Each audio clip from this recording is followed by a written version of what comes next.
आपने अभी जिस तरह बात की, आपने समझाया कि फैलाया जा रहा है, वो ईस्ट वेस्ट डिवाइड की आजकल बहुत ही ज़्यादा बात होने लग गई। आपने देखा है कर्नाटका में एक एमपी ने तो खड़े होकर कुछ कहा जैसे कि देश के बंटवारे की बात होने लगती है। आप इस तरह के बिल्कुल अजीब सी और इन सब चीज़ों को कैसे देखते हैं? How do you want to handle such strange comments that people make? पहली बात है, देश के राजनीतिक दल भारत के संविधान को समर्पित होने चाहिए और भारत का संविधान हम सबको देश की एकता और अखंडता का दायित्व देती है। अगर कोई इस प्रकार से प्रवृत्ति करता है, उसको उस राजनीतिक दलों ने बड़ी गंभीरता से लेना चाहिए। और कभी कभी लगता है कि कोई एक आध बार बोल गया, ये जो बीज है ना, पता नहीं कब कौन सी ताकत आकर के उसको खाद पानी डाल करके वटवृक्ष बना देंगे। तो तत्कालीन स्वार्थ के लिए ऐसी भाषा से बचना चाहिए, ऐसे इरादों से बचना चाहिए।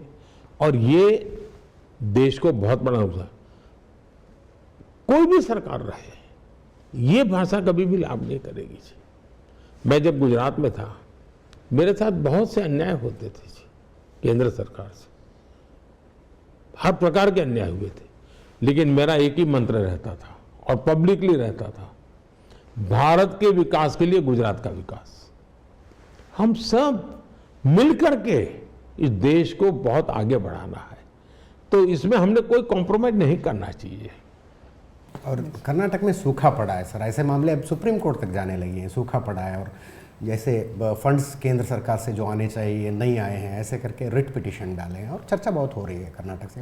हुआ क्या है मोदी जी? देखिए, ये हमारे समय से नहीं, लंबे अरसे से कुछ व्यवस्थाएं निर्धारित हो चुकी हैं। देखिए, कोई भी आपदा उसको लाइट नहीं लेना चाहिए।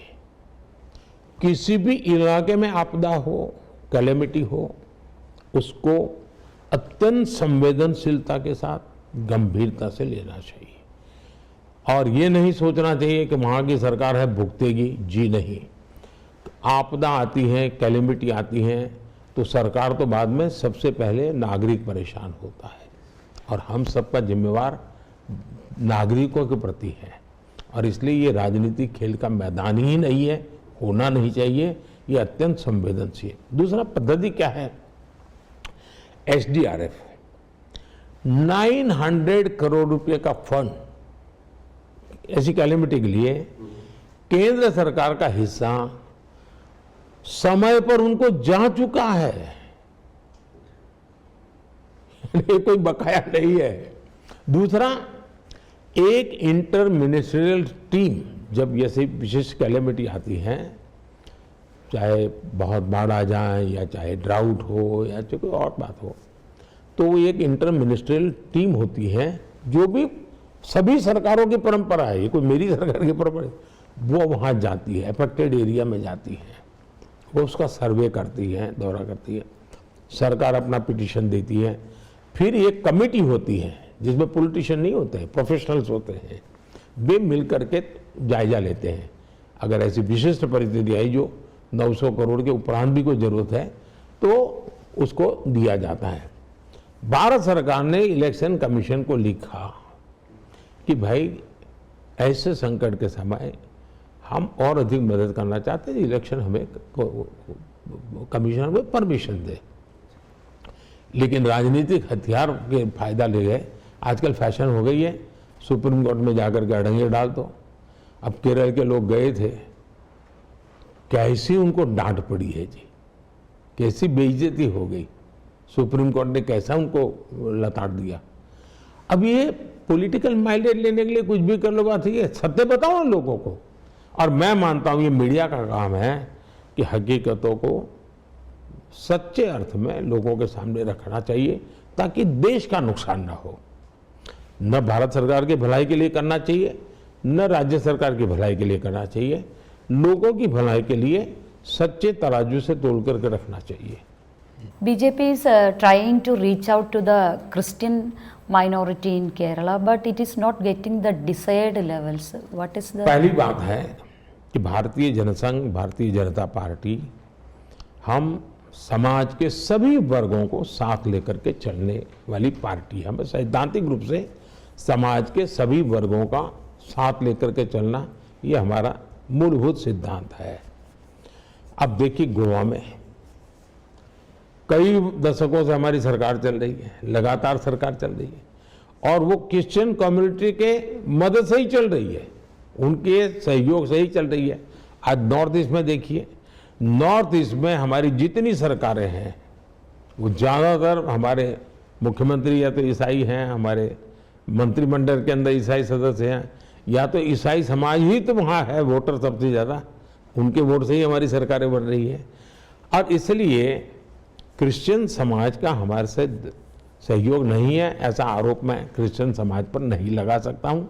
हमारे प्रयत्न और ज़्यादा करने चाहिए हमको, हम कर रहे हैं। अब केरला में बूथ से लेकर राष्ट्रीय स्तर तक हमारी लीडरशिप में क्रिश्चियन साथी हैं। क्रिश्चियन लीडर्स, बिशप्स शायद साल में 5-6 बार मेरे से मिलना जुलना होता है। मेरे यहाँ क्रिसमस भी मैं बड़ा अच्छा फेस्टिवल करता हूँ।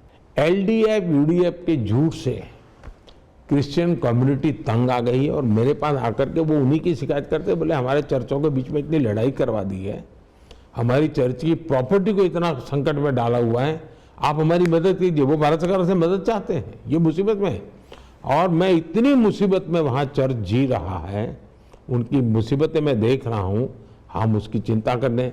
अब जैसे फिशरमैन है, मैंने अलग अलग फिशरी डिपार्टमेंट बनाया है ताकि हमारे कोस्टल एरिया के लोगों की मदद हो सके। अब उसका स्वागत करते हैं लोग, और ये मेरी कोशिश है कि इस प्रकार के प्रयत्नों से उनकी आर्थिक स्थिति अच्छी बने, उनको मॉडर्न टेक्नोलॉजी का फ़ायदा मिले, और ब्लू इकोनॉमी का जो मेरा क्षेत्र है उसमें भी उस समाज के काफ़ी लोगों को फ़ायदा होने की संभावना है। अच्छा, क्रिश्चियन समुदाय का स्वास्थ्य और शिक्षा क्षेत्रों से गहरा जुड़ाव रहा है।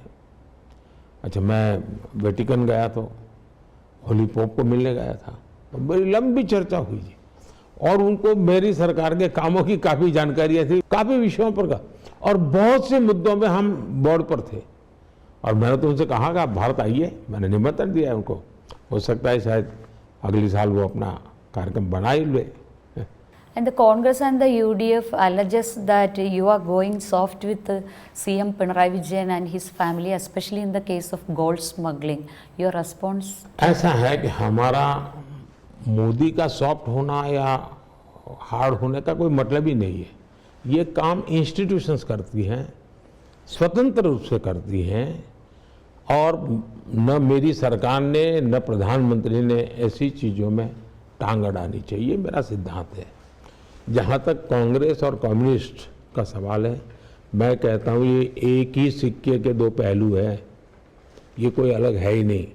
भ्रष्टाचार में डूबी पिनराई सरकार को हमने हमेशा बेनकाब किया है, मेरे यूनिट ने किया है, हमने भी किया है। क्योंकि अब देखिए, 15 अप्रैल का भाषण, CMRL के साथ सौदे का मुद्दा उठाया, हमने डिटेल में उठाया। गोल्ड स्मगलिंग मामले में CM ऑफिस की ओर हमने बिल्कुल इशारा किया, साफ साफ बता दिया। कम्युनिस्ट पार्टी दो बुराइयों के उस पर कभी पहचान नहीं थी, न परिवारवाद का आरोप होता था कम्युनिस्ट पार्टी पे, न भ्रष्टाचार का आरोप होता था। आज इन दोनों में केरल कम्युनिस्ट पार्टी औरों को भी उन्होंने पीछे छोड़ दिया है। यानी बिहार के कुछ राजनेता और जो बदनाम राजनेता है, उससे भी बुरा हाल परिवारवाद का केरल के कम्युनिस्ट पार्टी में दिखता है, उससे भी बुरा हाल दिखता है। अब देखिए, CPM ने कोऑपरेटिव बैंक को लूटा है, उसको बेनकाब करने का काम हमने ही किया है, और आने वाले दिनों में भी लोगों को न्याय दिलाने के लिए हम भरपूर क्या करें। और कांग्रेस केरला में बोलेगी इन्हें जेल डालो और अगर मैं जेल डालूंगा तो दिल्ली आकर के बयान करेंगे कि देखिए राजनीतियों के प्रति विंडिक्टिव है। अब ये दो प्रकार की बातें करने वाले लोगों को देश कभी स्वीकार नहीं कर सकता है जी।